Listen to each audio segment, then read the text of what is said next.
Olá, alunos! Estamos de volta para fazer aquela revisão rápida. Gostaram da aula? Pois é, tem muito mais informações para vocês, porque nós fizemos aí a transição dessa Idade Média, né? Deu para entender um pouco sobre o feudalismo, sobre como estava dividido esses poderes, falamos sobre todo esse processo construtivo da sociedade feudal, do século V até o século XV, e avançamos também para conhecer sobre o feudalismo japonês. Que legal, né? Segue no quadro, na primeira lâmina, falamos sobre a Idade Média. A data que marca o início da Idade Média é o século V. Isso deixou muito bem claro para vocês. Que também vale lembrar que as mudanças da Europa começaram antes desse período que inicia o século V, ou seja, lá no século III. Lembra que foi falado para vocês durante a aula que no século III, Roma já passava por uma crise social e econômica. Aí juntou a questão da imigração e da invasão, pronto, o império deixa de existir. Com as invasões bárbaras, não foram as únicas responsáveis pelo fim do Império Romano. Acabei de explicar para vocês. Então eu tenho aqui a questão política, a questão econômica, a questão de imigração e as invasões, tudo isso irá somar para o fim do Império. E aí começamos o feudalismo, que vai apresentar suas particularidades em cada local que irá ocorrer. Isso falei novamente. Na Europa, em vários países, cada país adotou um sistema de feudalismo. Inclusive o Japão, que vocês viram lá atrás. Mesclou, então, durante o sistema feudal, irá se mesclar elementos romanos com elementos bárbaros. Vai ser aplicado numa nova sociedade, nessa que estava entre o século V ao XV. Um desses elementos, justamente, foi a organização social desigual. Os romanos sabiam muito bem como saber estruturar, e isso vai se perpassar para a Idade Média. A posse da propriedade de terras definia, olha aí, essa organização da sociedade. Então, quem tinha privilégios eram pessoas que se destacavam.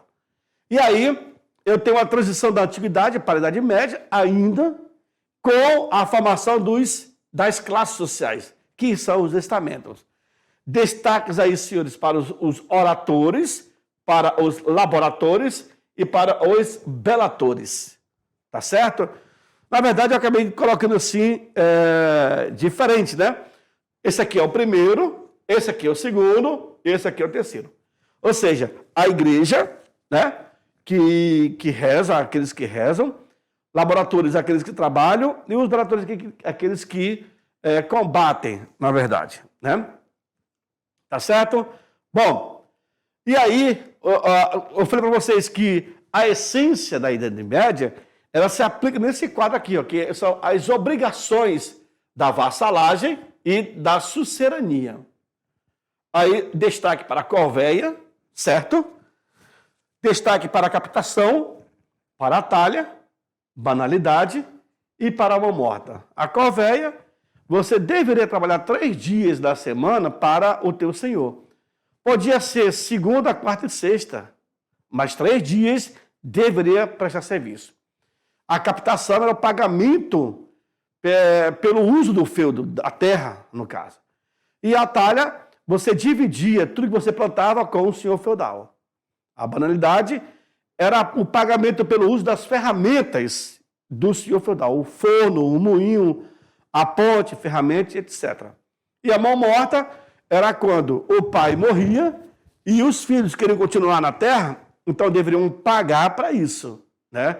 Não vamos dizer que a terra era hereditária. Não. A mão morta era isso. Quer continuar, então? Pague pelo que o teu pai deveria estar pagando também. Tá certo? Aluno, essa foi a nossa revisão.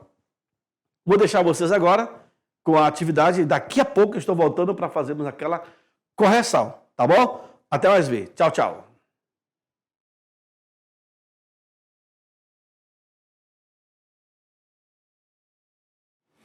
Salve, salve, alunos! Estamos de volta para fazer agora aquela correção das atividades. Eu espero que você tenha visto como foi a aula, tendo anotado algumas informações, que é de suma importância, e sempre eu falo isso, você acaba utilizando esse material como estudo para se preparar para uma boa prova, tá certo? Então, joga no quadro a primeira atividade. Diz o seguinte, a primeira questão diz o seguinte, veja aí. As 3 ordens que caracterizam o funcionamento da sociedade na Idade Média europeia podem ser identificadas com... Aí eu tenho as alternativas, letra A, B, C, D e E. A letra A diz o quê? Plebe, patriciado e tribunos. A letra B fala que são a monarquia, república e império. A letra C fala que são os militares, políticos e escravos. A letra D fala que é tirania, autoritarismo e democracia. A letra E fala que são religiosos, nobres e servos. E agora? Analise direitinho. Analise a resposta. Ok? Observaram? Podemos partir para ela? Então, as 3 ordens, vejam, as 3 ordens que caracterizam o funcionamento da sociedade. E isso especificamente da Idade Média. Elas podem ser identificadas como 3 ordens. Plebe é ordem? Não, né? Olha aqui, república é ordem? Não, né? Escravo é ordem? Até pode ser, mas não com esse nome. Assim como também a plebe pode ser, não com esse nome. Pode ser uma ordem? Pode, não com esse nome. Tirania, autoritarismo, democracia. Democracia, tirania, pode ser uma ordem? Não. A ordem, durante a Idade Média, na formação dos estamentos, senhores, era esse daqui, ó. Oratores, lembra? Belatores e... belatores, oratores e delatores, né? Os 3. Então eu tenho aqui aqueles que rezam, aqueles que defendem, aqueles que batalham e aqueles que trabalham. Tá certo? Isso daí foi trabalhado com vocês durante a minha explicação. Tá certo? Então, quem marcou dessa forma está correto. Parabéns, aluno, parabéns. Partimos para a próxima. A respeito do feudalismo, vejam, a respeito do feudalismo na Europa medieval, pode-se afirmar. Por que se fala feudalismo na Europa medieval? Porque o feudalismo na Europa, ele vai acontecer de forma diferente aos outros países. Eu sempre venho batendo nessa tecla. O que aconteceu em Portugal foi diferente da Espanha, da Inglaterra, da França, na Bélgica e assim por diante. Fechou? E quando se fala Europa medieval, é porque vocês também já viram que houve um feudalismo lá no Japão. E que foi até o século XIX, quando acabou o feudalismo no Japão, iniciou a era Meiji, que é a era industrial japonesa. Isso porque o Japão, ele começou muito tarde esse processo. E se tivesse começado antes? Hoje você vê que eles perdem, destroem alguma coisa deles, rapidinho eles constroem da noite para o dia. Os caras são fera.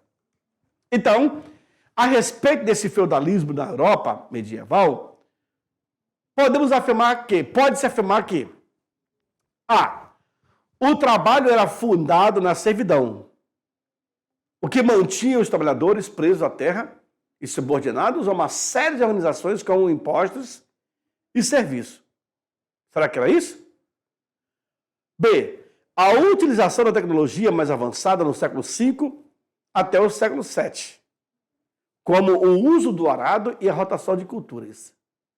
C. O cultivo da terra, a qual era propriedade dos servos, atendia ao consumo local. D. A sociedade feudal era dividida em dois grupos sociais, senhores e servos, que repartiam a terra. E letra E. O capital comercial, acumulado com a produção agrícola, permitiu que os estudos nacionais europeus lançassem as grandes navegações do século XIII. Que coisa! Bom, o capital comercial acumulado com a produção agrícola não teve nenhum capital acumulado com a produção agrícola. Se era de autossuficiente, eles não produziam ainda para a venda. Então a letra E está fora. A sociedade feudal era dividida em dois grupos. Dois grupos? É isso? Só senhores e servos? Acabaram de ver os belatores, oratores e delatores? Delatores, belatores e oratores. Tá bom? Então, letra D também. O cultivo da terra, a qual era propriedade dos... Nunca! A terra era a propriedade do servo. Mas nunca, está errado. B. A utilização da tecnologia mais avançada. Sai, para com isso. Do século V, nada a ver.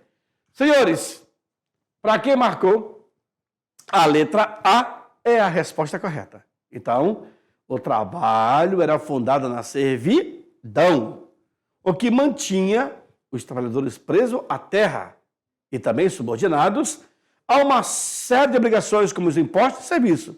Vocês viram corvéia, talha, banalidade e mão morta. Não é isso? Partimos para a próxima questão. Diz o seguinte: no contexto da economia europeia, a mudança mais significativa que marcou o fim da Antiguidade Clássica e o início da Idade Média foi de quem nós estamos falando. Foi a predominância do trabalho servil, o início da escravidão negra. Isso aqui já o início da escravidão negra. Boa pergunta. Mas é da Idade Média? Bom, nós temos os árabes que começaram a colocar em prática esse processo aí, né? A expansão marítima, nossa, o fim do paganismo, até hoje tem pagãos, né?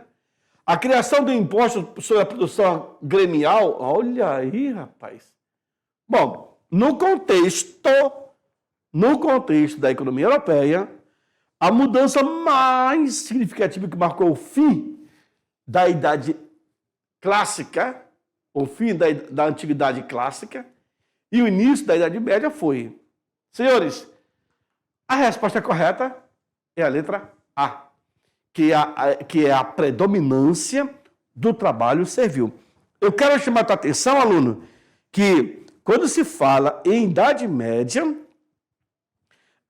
eu tenho sempre um servo preso à terra.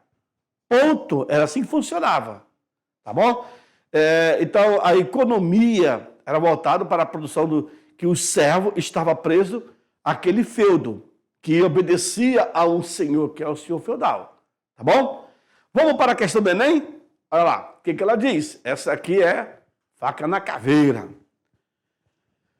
A questão diz o seguinte: na Idade Média Ocidental, a igreja cristã justificava e explicava o ordenamento social, ao lado dos clérigos que detinham o conhecimento da leitura e da escrita. Um dos grupos sociais da época era constituído por... Dois pontos. Vamos lá. Por quem? A. Assalariados que trabalhavam nas terras dos que protegiam as fronteiras da Europa. Assalariado? Não, aí pegou pesado. B. usuários que garantiam o financiamento das campanhas militares da nobreza em luta contra os infiéis muçulmanos. Usuários. Aí forçou, né? C. Donos de manufaturas de tecido de algodão que abasteciam o amplo mercado consumidor. Manufatura de tecido de algodão? Nossa!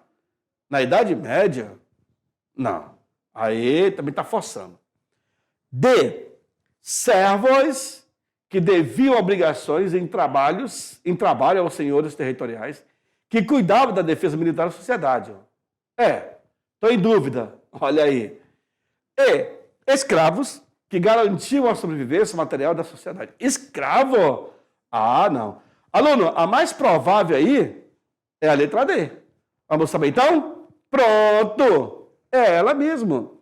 Veja, na Idade Média ocidental, a igreja cristã justificava e explicava o ordenamento social, ao lado do clérigos, que detinham o conhecimento da leitura e da escrita. Um dos grupos sociais da época era constituído por servos, que deviam obrigações em trabalhos aos senhores territoriais, que cuidavam da defesa militar da sociedade. Vejo que, para eu eliminar as outras questões, eu fui nas palavras-chave. Assalariado, usuário, escravo. Já não tinha mais escravo na Idade Média. Era o servo que estava preso à terra. Entendeu? Não tem essa de dizer que era escravo, não. Tá? Bom, podemos partir então para a próxima? Diz o seguinte, olha lá. Questão 5. Explique o que vem a ser o termo heresia, adotado pela Igreja Católica. Se você observar, não tem no conteúdo da aula, mas foi explicado isso daqui para vocês. A questão da heresia, o poder que a igreja tinha durante a Idade Média, levou na verdade, o grande poder da igreja levou a mesma, como que eu posso dizer para vocês? A entender que ninguém poderia contra ela. Até porque ela era a única instituição de grande poder daquele período. Nem mesmo o Estado podia confrontar. Pronto, é a palavra confrontar. Tá? Então a igreja, ela acabou usando e abusando desse poder. Até começaram a vir aí as manifestações, os protestos, como a reforma e a contra-reforma, e a igreja teve que rever os seus ensinamentos, senão ela iria perder mais adeptos.